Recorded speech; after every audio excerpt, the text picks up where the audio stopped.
Here we are, film family. The list we all wait year round for, the reason why we watch as many movies as we do in the season to celebrate the movies that reminded us why we love movies. So, for the final time in 2024, my name is Ren, and this is my top 10 best movies of 2024. Welcome back, film family, and thank you for joining me for my final video of the year. I always love doing these end of year lists and culminating in the best of the year. I did a most surprising and most disappointing movies video. I did my worst of the year video. I have a couple of shorts for my honorable mentions, just in case you think some movies are missing from here. Go check those out. This isn't the factual correct list. It's my list. These are the movies that inspired me the most, that reminded me why I love movies the most. They stirred up emotions. They inspire me to write, to create, to think of more ideas for stories to tell. These are those movies that for some reason, some way, somehow, they echoed inside of me and they made it onto this list. So remember to start the conversation with your top 10 best films, or top 15, top 20, whatever the best movies of the year were for you. I want to know about them, so start the conversation. And without any further ado, ladies and gentlemen, here we go. Twisters kicks us off as the one movie on my list I would have never guessed would be on my list. I wasn't really sure how the admittedly great job Lee Isaac Chung did with Minari would translate to a summer blockbuster, reboot legacy sequel, to a 90s blockbuster I had never seen. And yet, it's not only a virtual improvement on every aspect of the original, delivering exhilarating high-octane set pieces, but also a whirlwind of emotions with a compelling story about the heartland of America and its sense of community, told through rich characters that you cannot help but empathize with. I cannot believe that Steven Spielberg robbed us of the kiss of one of 2024's best movie couples, but not only does Glenn Powell, playing a great YouTuber, cement his movie star status, Daisy Edgar Jones continues to prove she is a star to watch. Every frame with her on screen is absolutely arresting, and every breathtaking set piece with these enormous hurricanes and tornadoes going around, rampaging everything around them, reminds you of the strength of the human will to survive and human perseverance. Twisters is the textbook definition of a film that has no right being as great as it is. Heretic is not only one of the best movies of the year, I'm still debating in my head that it might be the best script of the year. An incredibly compelling, claustrophobic, intense chamber piece that's not really an anti-religion movie, but rather an anti-certainty movie. It demands us to challenge ourselves and our beliefs, why we believe certain things that we're told, that we see all throughout our lives. And Hugh Grant is stellar in this film. This might genuinely be my favorite performance from his because it is so smart and precise. This isn't a performance where he changes his usual modus operandi. This is where Hugh Grant brings all his charm, all his charisma, all his awkwardness, all the silliness that he brings to screen. But because of the context of this story, everything changes, and instead of being disarming and heartwarming, it begins to be sinister and uncanny and controlling. This is one of the best performances I have seen all year, and the film improves on rewatch in ways that not many other films do. Heretic is a debate, and because of its thematic core, the questions and answers throughout that debate change with each rewatch. It's a film that doesn't demand for a conversation to end, but rather for a conversation to expand and look at it with different eyes. Chloe East and Sophie Thatcher are just as excellent, and the way it builds atmosphere and suspense creates this sense of claustrophobia for these characters who are trapped. You feel just as trapped. It's a film that demands engagement, and I was rarely as riveted watching a film in 2024 as I was with Heretic. One of my biggest shames is that I never got to review it, but it made it onto my list for good reason. Kingdom of the Planet of the Apes is a visually astounding hero's journey. I will never not be in awe of the fact that we are witnessing one of the longest running Hollywood movie franchises still constantly reinventing itself, expanding on its world building, and enriching its themes with more compelling characters, new stories, and an ever evolving mythology that fails to ever be stagnant and repetitious. These stories always manage to bring something new to light, and with this edition following up one of the most celebrated trilogies in all of cinema, we have a consequence of the events of that trilogy, and now one of the most beloved characters of all time in Caesar is looked upon as a revered mythical religious figure whose teachings are by some twisted and by others embraced, and this constant push and pull for who is the species on the top of the food chain. Compelling themes, incredible scope, awe-inspiring visuals. Kingdom of the Planet of the Apes is the natural next evolution for this franchise. The Wild Robot is the kind of film we need more of. Stories that are unafraid to be sentimental and celebrate being emotionally sincere. There is such beauty in how this story is told in the simplest of ways. The bonds between mothers and sons, between animals and robots, unafraid to be silly, unafraid to be joyful, unafraid to be dark, but unafraid to brim with a sense of purity and teach us the way of kindness, makes us better and makes those around us better as well. I cannot tell you the number of shots in this film that have lingered in my mind for their beauty, for their prowess to emotionally hit me. The beats in this film are so powerfully pulled off thanks to the astonishing visuals, thanks to the lively score by Chris Bowers that just breathes so much depth of emotion into each moment, spanning such incredible scope of emotion and life. It is a film that truly proves the limitless emotional power of animation.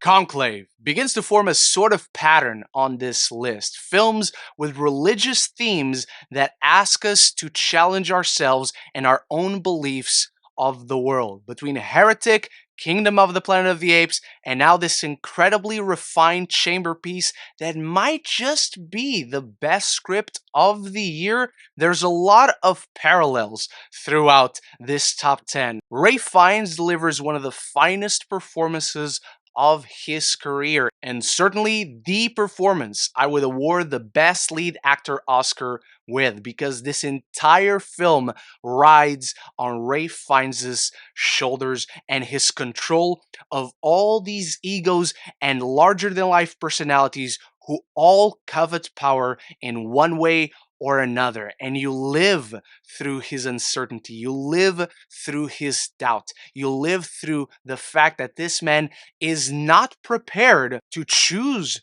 who should take the throne. Doesn't want to take the throne, but at points comes to think, maybe I should take the throne just because he would be the least bad of all the terrible options we got. But what we witness is an incredibly tense chamber piece where egos come to clash and personalities are just petty. You see the best of people, you see the worst of people, and you just have to begin to doubt the virtue of these people who are selected to elect the one to lead us all, the one to transmit the word of God to everyone else. It's claustrophobic, it's hilarious, it's tense, and the further this melting pot analysis of faith progresses, the more it is bursting with ever escalating tension. Inside Out 2 is Pixar at its finest. This is a truly special film that smartly builds off the established creativity of the original and finds new layers and deeper meanings to explore in its themes of growing up and finding ourselves in a truly wonderful and heartfelt journey. This is the special kind of film that explores in such a respectable and understanding and genuinely creative way what so many films fail to understand about anxiety. Where does it come from? Why does it even exist?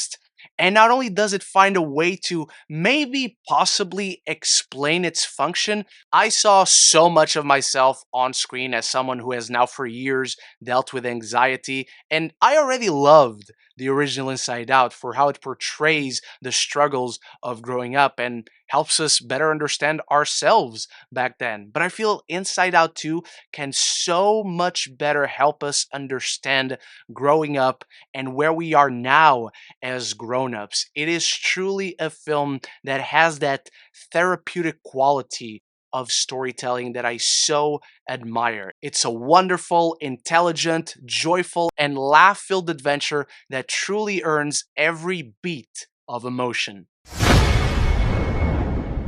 Challengers had me on the edge of my seat for its entire runtime. This is such a rush of heart-pounding intensity that never lets up. You are watching a game of tennis unfolding, except it's a push and pull between three immensely toxic people that are intoxicating to watch. They are just as bad for each other as they are bad for themselves due to their obsession with winning, with being the best, without doing each other, without doing themselves. You are watching as people are just on the verge of self-destruction, and yet, because of how good they are, they never quite fall into the precipice.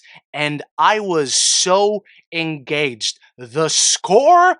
I've been listening to that shit ever since the movie came out. Whenever it's chess day and I need to pump out that extra set, boom, there it goes. The cinematography, immensely inventive, from the camera shot in the ball going back and forth, the camera shot underneath the tennis court, seeing them from their feet. It's so good. Seriously, I could gush about these top 4 movies all day, any day. Luca Guadagnino released 2 films in 2024, and at least one of them made it to my top 10 of the year due to his visual inventiveness and his riveting storytelling, finally tuning this into a masterful game of love and obsession. We're about to dive into my top 3 films of 2024, but before we do that, remember to start the conversation with your favorite films of the year in the comments below. Any films that surprise you thus far on this list, any films that cross over with yours, anything and everything down there. If you're enjoying this list,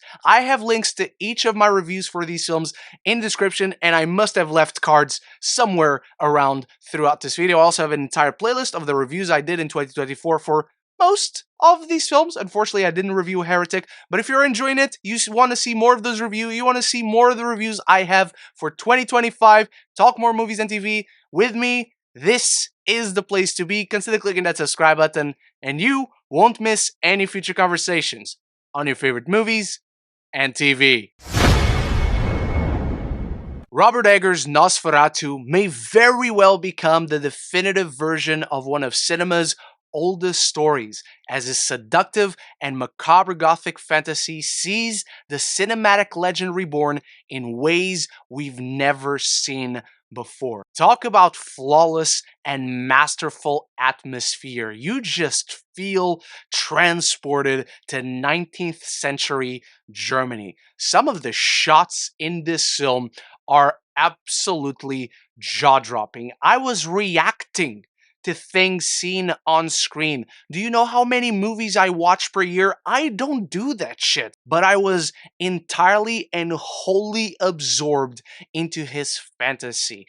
Bill Skarsgård just isn't in this film. I believe he actually got a vampire named Count Orlok. Lily Rose Depp, she is astounding to watch. Physically, emotionally, she just bears it all. Thanks to Robert Eggers' absolutely immersive production design. You just cannot get enough of the chilling atmosphere, the absorbing score, the immaculate cinematography that all bring to life this utterly breathtaking and subtly emotional experience of this woman who's beckoned by evil, whose call she cannot help but be unable to resist.